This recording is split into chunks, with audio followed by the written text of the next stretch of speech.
Dan jangan lupa untuk subscribe YouTube channel Metro TV News dan juga nyalakan notifikasinya.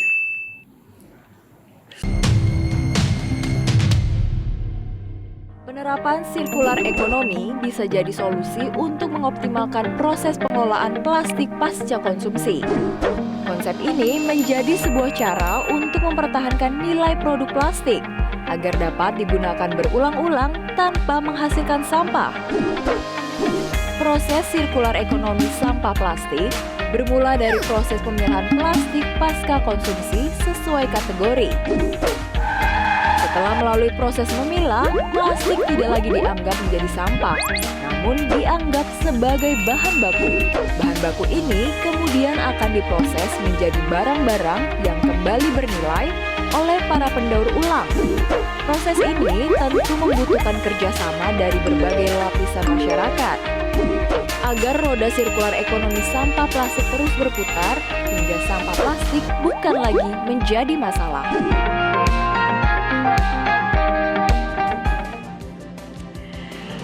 Anda kembali di Newsline, pemirsa. Kali ini masih bersama dengan saya Nela Husna, dan kali ini kita akan berbicara mengenai sampah. Jika biasanya masyarakat membuang sampah begitu saja ke tempat sampah, namun lain halnya dengan warga di Magelang, Jawa Tengah yang berinisiatif untuk memilah kategori sampah sebelum dibuang ke tempat pembuangan sampah. Bahkan ada pula limbah minuman kemasan yang diolah menjadi kerajinan yang sangat menarik. Seperti inilah aktivitas bank sampah bersemi di Kampung Jambon, Gesikan, Kelurahan Cacaban, Kecamatan Magelang Tengah, Kota Magelang, Jawa Tengah. Di kampung ini, kesadaran warga untuk memilah sampah terbilang cukup tinggi dan kemudian disetorkan ke bank sampah. Awalnya warga harus memilah antara limbah botol plastik bekas, kertas, dan sayuran sebelum disetorkan ke bank sampah. Sesampainya di bank sampah, kemudian sampah ditimbang untuk kemudian dicatatkan dalam buku tabungan. Nantinya warga yang menyetorkan sampah ini akan mendapat uang tunai yang didapat setiap setahun sekali menjelang Idul Fitri dengan rata-rata mencapai 3,5 hingga 4 juta rupiah yang dikeluarkan oleh bank sampah. Usai disetorkan di bank sampah, kemudian sampah dipilah kembali untuk dipilih yang bisa dijadikan berbagai macam kerajinan menarik seperti bunga, gantungan kunci, tempat sampah, dan aneka kerajinan lainnya. Mereka sengaja memilah botol plastik untuk dijadikan kerajinan karena selain mudah dibentuk menjadi berbagai kerajinan, botol plastik lebih mudah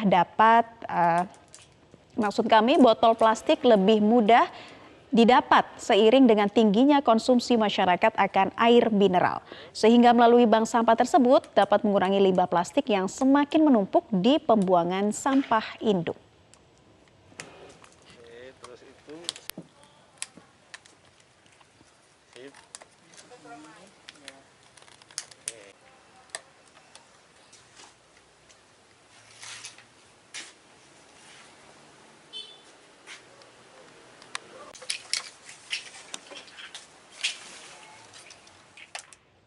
Ya, pemirsa, plastik merupakan salah satu kebutuhan esensial di kehidupan manusia. Asosiasi Industri Plastik Indonesia atau INAPLAS mengklaim bahwa plastik lebih ramah lingkungan dibandingkan dengan kertas. Benarkah demikian? Untuk membahasnya kali ini kita sudah tersambung dengan dua narasumber, yakni Bapak M. Khalid, ahli teknologi produk polimer Fakultas Teknik UI, dan juga Ibu Wiwi Pujastuti sebagai Kepala Balai Besar Kimia dan Kemasan Kemenperin. Selamat sore Pak Khalid, Bu Wiwi. Selamat sore Mbak Nela. Iya, saya ingin ke Pak Khalid terlebih dulu. Ini merupakan pertanyaan besar Pak Khalid. Betulkah saat ini plastik sebenarnya ini merupakan bahan baku yang ramah lingkungan, Pak? Iya, kalau kita bicara tentang plastik yang pada saat ini menjadi isu yang ramai ke lingkungan, itu banyak basisnya kaitannya berkaitan dengan produk kemasan. Nah, kalau bicara tentang manusia, tidak lepas dari keinginan dan tidak lepas dari produk. Dan produk itu butuh kemasan. Nah, di zaman dahulu, kemasan itu basisnya dari tanaman. Seperti dari daun-daunan, ya, dan seterusnya. Yang kemudian dengan makin banyaknya manusia, sehingga makin banyak kebutuhan, dan itu pada saat itu berdampak kepada pemanasan global. Dan dikala itulah di tahun 1950-an, orang mencoba mencari solusi, dan solusinya adalah plastik. Mengapa plastik? Karena plastik resiko terhadap pemanasan global relatif ringan, kemudian juga mudah dibentuk, kemudian energinya pun rendah, kemudian juga kaitan dengan emisi ke udara, CO2, ini sangat rendah dan sangat ramah lingkungan. Dan selain itu juga energinya rendah berdampak kepada biaya produksi. Sehingga dengan kata lain seperti yang dikatakan oleh Mbak Nala tadi, bahwa plastik itu relatif lebih ramah lingkungan. Begitu Mbak. Iya, itu dari Pak Khalid. Kalau dari Ibu Wiwi, seperti apa Bu menanggapi bahwa plastik adalah bahan baku yang ramah lingkungan? Ya, ini Mbak Naila, kita bicara plastik. Tadi sudah disampaikan Pak Khalid ya, bahwa memang plastik ini sebagian besar mungkin paling banyak lah penggunaannya untuk kemasan. Nah, kita bicara plastik, saya juga setuju dengan yang tadi disampaikan Pak Khalid. Tapi intinya pada dasarnya plastik itu memang lebih ramah lingkungan dibandingkan dengan kertas dan sebagainya yang biasanya memang kita lihat sendiri bahan bakunya dari hutan dan sebagainya. Namun demikian tidak sepenuhnya kita bisa bicara plastik itu ramah lingkungan. Tentunya dengan ada kondisi-kondisi tertentu ya Mbak ya. Ada kondisi-kondisi tertentu di mana di sini membutuhkan penggunaan konsumen yang bijak dalam menggunakan plastik itu sendiri. Tentunya dengan penggunaan plastik yang bijak oleh konsumen, maka tujuan dari plastik ini nantinya bisa menjadi satu produk yang ramah lingkungan bisa tercapai. Itu yang pertama. Yang kedua, selain dari penggunaan yang bijak oleh konsumen, yang lebih penting di sini untuk mencapai plastik itu dikatakan ramah lingkungan adalah sistem manajemen sampahnya. Itu menjadi satu hal yang penting. Karena tanpa dua hal tersebut akan sulit kita menyatakan secara pasti bahwa plastik itu ramah lingkungan. Tapi pada dasarnya memang plastik itu ramah lingkungan dan pada dasarnya dia adalah satu jenis produk yang bisa digunakan berulang-ulang dan juga dapat didaur ulang. Itu adalah sifat dasar dari plastik. Jadi tapi kembali lagi tadi bijak atau penggunaan konsumen yang bijak dan juga manajemen sampah itu menjadi satu kunci agar plastik tersebut bisa dikatakan sepenuhnya ramah lingkungan. Seperti itu Mbak Bagaimana Naila. konsumen harus bijak memilah sampah ya Bu Wiwi. Baik, saya ingin ke Pak Khalid lagi. Pak Khalid, bagaimana caranya kita mengetahui atau kita dapat memilah jenis plastik yang ramah lingkungan? Kalau kita bicara tentang plastik yang ramah lingkungan, di sini kita bicara tentang definisi ramah lingkungan. Ramah lingkungan pada dasarnya adalah timbunan dari limbah itu yang tidak berdampak negatif atau mengganggu ekosistem dari lingkungan, baik darat, laut, dan seterusnya. Nah, upaya untuk bisa ke sana bisa dua pendekatan. Pertama, pendekatannya adalah biarkanlah si limbah tadi atau si sampah tadi itu menyatu dengan lingkungan melalui proses degradasi atau yang dikenal dengan biodegradable. Agar nanti bisa, seperti misalkan di zaman dahulu kemasan berupa daun dan dibiarkanlah daun itu tertimbun dan menjadi kompos dan seterusnya. Nah, orang sering mengatakan cara pandang ini adalah tatkala sudah selesai dibuang ke lingkungan selesai, maka orang sering mengatakan sebagai linear waste. Akan tetapi kalau konteksnya plastik, pendekatannya harus dengan pendekatan kedua. Pendekatannya adalah dengan memendek waktu timbun di ekosistem atau di lingkungan. Nah, upaya yang dilakukan untuk itu tentu ada solusinya. Solusinya adalah plastik didesain adalah material atau produk atau limbah yang dia harus didaur ulang. Karena didaur ulang, maka melihatnya adalah sebuah sirkulasi. Jika cara pandang di zaman dahulu tentang kemasan terkait dengan misalkan dari dedaunan dengan plastik adalah dua cara pandang yang harus dibedakan. Yang satu linear, yang satu adalah sirkular. Nah, dalam konteks sirkular, setiap bagian-bagian itu melibatkan transaksi manusia dan ekonomi. Maka orang lebih pendekatannya, solusi untuk terkait dengan plastik yang ramah lingkungan adalah sebaiknya lebih ke arah kepada sirkulasi ekonomi. Agar plastik dalam konteks limbah itu dinilai sebagai sebuah komoditas. Nah, bicara tentang plastik ramah lingkungan itulah yang kemudian bisa melalui dua pendekatan. Bagaimana agar waktu tinggalnya atau waktu timbunan berada di lingkungan itu sependek mungkin. Yang kemudian yang kedua, bagaimana nilai plastik itu, nilai komoditasnya, nilai ekonominya sangatlah tinggi. Nah, upaya untuk ke arah ke sana memang banyak yang bisa digunakan. Nah, dalam hal ini tentu cara memilah plastik yang memiliki ekonomi tinggi yaitu tentunya kita harus melihat mana plastik-plastik yang memiliki nilai ekonomi tinggi, akan tetapi tentu dalam hal ini ada kaitan dengan yang lain kita harus juga melakukan pendekatan. Pendekatan yang bisa kita lakukan adalah pendekatan dengan melakukan memendek mata rantai atau pasok rantai pasok untuk limbah plastik ini agar sampai kepada pengelola atau kepada industri daur ulang itu sendiri untuk dijadikan sebagai produk baru. Nah, upaya untuk ke arah sana dapat dilakukan dengan banyak hal. Pertama, dengan tadi yang dikatakan bahwa harus dibangun ditumbuh kembangkan sistem dari bank sampah itu sendiri. Kemudian juga seandainya dalam suatu komunitas belum terbentuk atau satu perumahan belum terbentuk, maka pendekatan yang lain adalah dengan menggumpalkan sampah plastik khusus dalam satu wadah, misalkan satu dalam kantong plastik, dan itu isinya adalah limbah plastik semua, agar membantu saudara-saudara kita yang berada di TPS atau di TPA untuk dapat mengambil plastik itu hanya tanpa harus effort yang tinggi. Demikian, Mbak Nela. Baik, Pak Khalid, tapi mengapa plastik daur ulang ini juga ternyata ramah lingkungan? Penjelasannya seperti apa? Kalau dikatakan tadi definisi plastik ramah lingkungan, ya pendekatannya adalah dengan kita mengupayakan memperpendek waktu untuk ditimbun di lingkungan atau waktu dia tertinggal di lingkungan. Upaya untuk yang bisa kita lakukan adalah memendekkan rantai pasok dari limbah plastik, artinya dari orang yang telah memakai selesai menjadi limbah sampai kepada pelaku-pelaku untuk mendaur ulang plastik menjadi produk baru. Nah, upaya yang bisa dilakukan untuk itu adalah banyak, ya. Di antaranya kita lakukan pendekatan yang tadi saya katakan, ya, menumbuh kembangkan sistem pengumpulan plastik itu seefisien mungkin. Kalau misalkan seandainya sirkulasi atau lingkar dari sirkulasi ekonomi dari limbah plastik ini bisa dipendek, maka tentu akan berdampak kepada kualitas dari limbah plastik itu sendiri. Yang kedua adalah berkaitan dengan efisiensinya, ya, sehingga di situ akan nilai ekonominya bisa luar biasa, akan berkompetisi, ya, dan kemudian akan berdampak kepada kesejahteraan masyarakat itu sendiri melihat plastik sebagai sebuah komoditas. Demikian, Mbak Nela. Baik, saya juga ingin ke Bu Wiwi lagi, Bu, seperti apa klasifikasi sampah yang paling mudah dan paling sulit untuk didaur ulang, Bu? Oke, Mbak Naila. Jadi begini. Kalau saya prinsipnya kalau untuk melihat plastik mana yang mudah dan susah, jadi kalau saya mengkategorikan menjadi 3. Yang pertama adalah yang memang mudah didaur ulang. Ini kategorinya yang plastik yang mudah didaur ulang. Yang pertama dia sifatnya harus termoplas. Yang pertama, yang kedua dia terdiri dari satu jenis material. Jadi kalau dalam istilah kemasan disebut sebagai kemasan monolayer. Jadi dia hanya satu lapis dengan satu jenis material. Itu biasanya paling mudah untuk didaur ulang.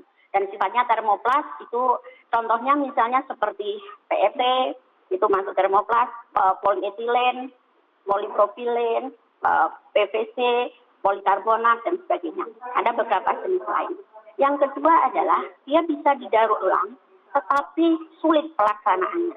Jadi ini misalnya contohnya kalau untuk yang kategori kedua ini biasanya plastik tersebut dalam bentuk multi-layer atau multilapis. Jadi dia terdiri dari beberapa jenis plastik yang dia diproses menjadi satu lapisan. Jadi kalau contohnya multi-layer itu, kalau Mbak Naila atau Bapak Ibu sekalian, ya kita kalau ke supermarket banyak snack-snack atau makanan-makanan yang kemasannya berwarna-warni, itu biasanya umumnya dia dari jenis multi-layer ini. Ini cukup sulit, walaupun sebenarnya bisa, tapi perlu pemisahan, perlu effort khusus lah untuk melakukan daur ulang terhadap plastik jenis ini. Nah, terus yang ketiga, kategori yang ketiga ada memang dia tidak bisa didaur ulang. Jadi ya, untuk yang ketiga ini adalah untuk jenis-jenis plastik yang dalam kategorinya dia masuk kelompok thermosetting.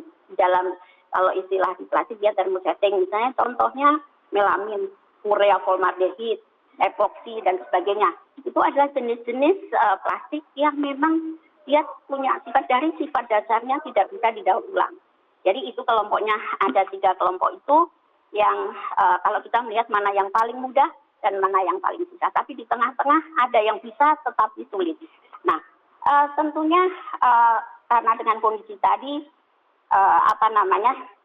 kita bisa sebenarnya melihat apakah jenis plastik ini katakanlah tadi untuk kelompok yang pertama. Untuk yang kelompok yang pertama itu kan banyak jenisnya. Untuk jenis termoplastik itu jenis plastiknya cukup banyak. Tadi saya sampaikan ada HDPE, ada PET, ada LDPE, ya, ada polipropilen, ada polikarbonat dan sebagainya. Nah, tentunya untuk itu juga kita bisa melihat sebenarnya bagaimana atau melihat jenis plastik ini merupakan jenis yang mana. Itu kita bisa lihat. Kalau Bapak Ibu sering lihat misalnya ada botol atau ada gelas atau ada mangkok, di belakangnya itu kan sering ada gambar segitiga, di dalamnya segitiga dengan panah ke kanan, sirkular seperti itu ya. Itu terus di dalamnya ada angka-angka, ada kode 01, hal 1 itu menunjukkan dia adalah dari bahan PET. Yang kedua itu dia dari bahan HDPE. Kalau di dalamnya ada angka 02 dan seterusnya sampai dengan angka 07. Jadi 07 itu untuk plastik jenis yang lain selain yang nomor 1 sampai nomor 6. Nah, ini sebenarnya sudah diatur juga di dalam peraturan Menteri Perindustrian untuk kode Bu itu Wiwi namanya dan adalah Pak Khalid, kita tahan dulu. Kita akan membahas lebih spesifik lagi mengenai plastik yang ramah lingkungan sebetulnya bisa dimanfaatkan oleh masyarakat sejauh mana begitu. Kita tahan dulu, kita harus jeda terlebih dulu dan pemirsa tetaplah bersama kami. Newsline masih akan kembali untuk Anda.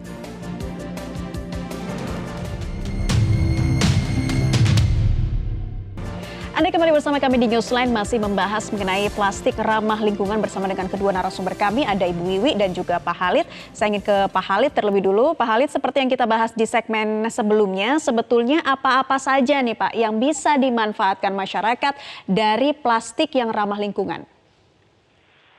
Ya, banyak hal. Ya, seperti tadi yang telah diinformasikan bahwa upaya masyarakat untuk pemanfaatan plastik yang ramah lingkungan itu yaitu dengan cara bagaimana membantu proses pengumpulannya sehingga lebih mendekatkan dengan pelaku industri daur ulang sehingga akan bisa mampu untuk meningkatkan kualitasnya. Dan kalau kualitasnya bisa ditingkatkan tentu akan banyak diversifikasi produk yang bisa dihasilkan.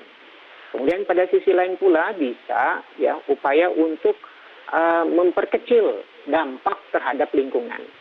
Sehingga kalau pengembangan terkait dengan masalah bagaimana pengumpulan bisa berjalan dengan efisien, tentunya ini akan berdampak kepada lingkungan.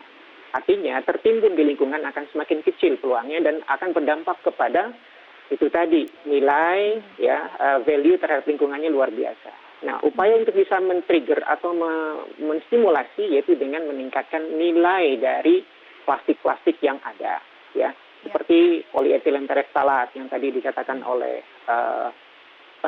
Bu Wiwi, ya, nomor 1, dan itu mengindikasikan bahwa memang banyak sekali produk-produk yang bisa dihasilkan dari polietilen tereftalat itu sebagai limbah. Bisa ia digunakan untuk menghasilkan botolnya lagi, ya, botol semula atau menjadi botol yang lain, ya, atau juga bisa menjadi gelas, ya, dengan proses injection molding misalkan, atau ditambah dengan thermoforming, ya, extrusion, kemudian atau juga bisa dia dimodifikasi dibuat menjadi geotextile untuk aplikasi konstruksi, atau juga bisa dibuat menjadi strapping band, ya, untuk pengemasan alat-alat berat. Atau juga dia bisa digunakan sebagai dakron, ya, sebagai bantal dan seterusnya. Bahkan pada saat ini sudah banyak dikembangkan untuk dipergunakan menjadi bagian untuk beton, ya, untuk mengurangi daya kekuatan, untuk meningkatkan kekuatan dari beton itu sendiri. Jadi banyak Manila. Jadi banyak sekali yang ternyata bisa dimanfaatkan oleh konsumen, memanfaatkan plastik ramah lingkungan. Bu Wiwi, kalau tadi kita sudah berbicara mengenai PET, tapi sebetulnya bagaimana sih Bu perkembangan terkini untuk plastik jenis PET ini? Ya, terima kasih Mbak Naila. Jadi betul terkait dengan PET ini, saat ini kalau kita lihat memang dia termasuk salah satu jenis plastik ya yang memang perkembangannya cukup pesat. Seperti tadi juga sudah banyak disampaikan Pak Khalid, salah satunya adalah penggunaan untuk air minum dalam kemasan, untuk soft drink, untuk kosmetik dan sebagainya. Itu memang paling banyak digunakan karena memang PET ini merupakan salah satu jenis plastik yang pertama dia sifat clarity-nya cukup tinggi, jadi dia jernih. Sehingga dengan menggunakan PET konsumen bisa melihat dengan baik produk apa atau pangan apa ataupun yang lain yang ada di dalam kemasan tersebut. Itu yang pertama, karena sifat clarity-nya.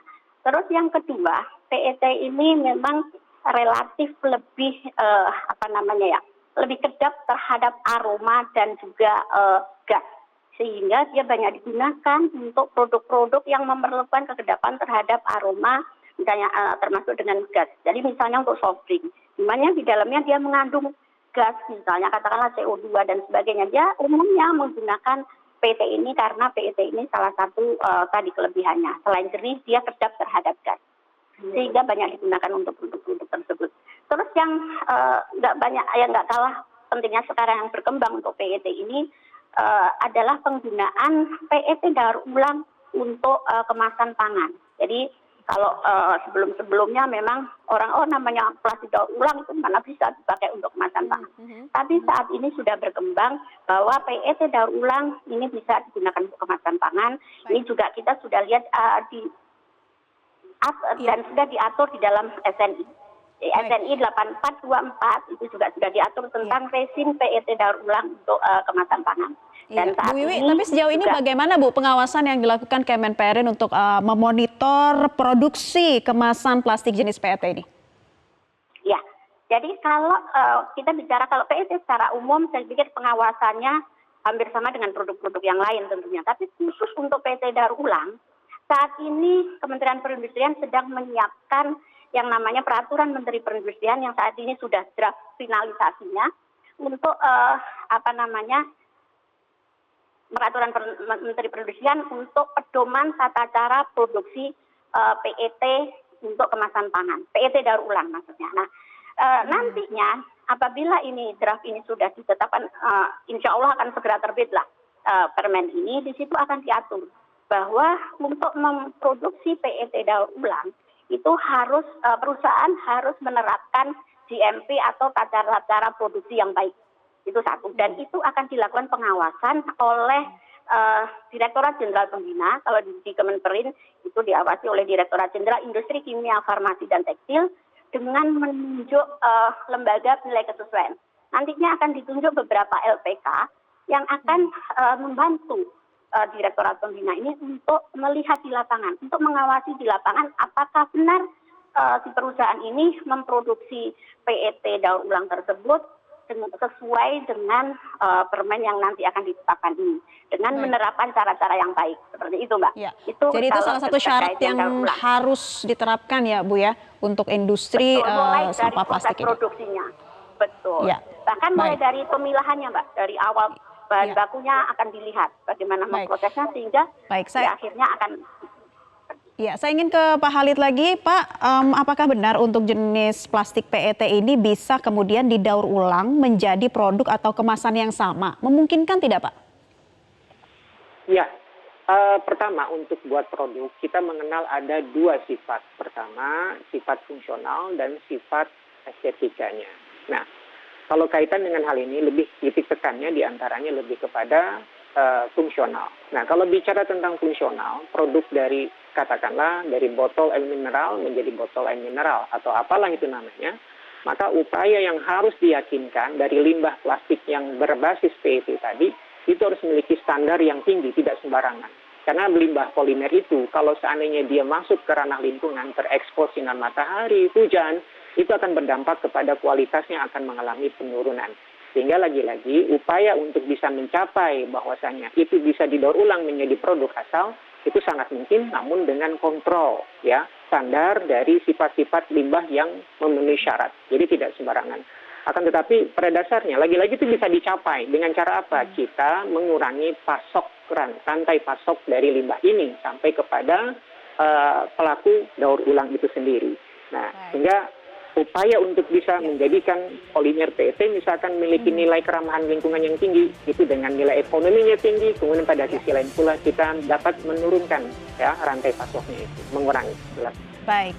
Pak Khalid dan Ibu Wiwi, terima kasih sudah bergabung bersama kami di Newsline hari ini. Terima kasih atas penjelasannya mengenai sampah plastik ramah lingkungan. Ya, pemirsa, usai headline news pukul 15 waktu Indonesia Barat, program Election Update akan hadir untuk Anda. Tetaplah bersama kami.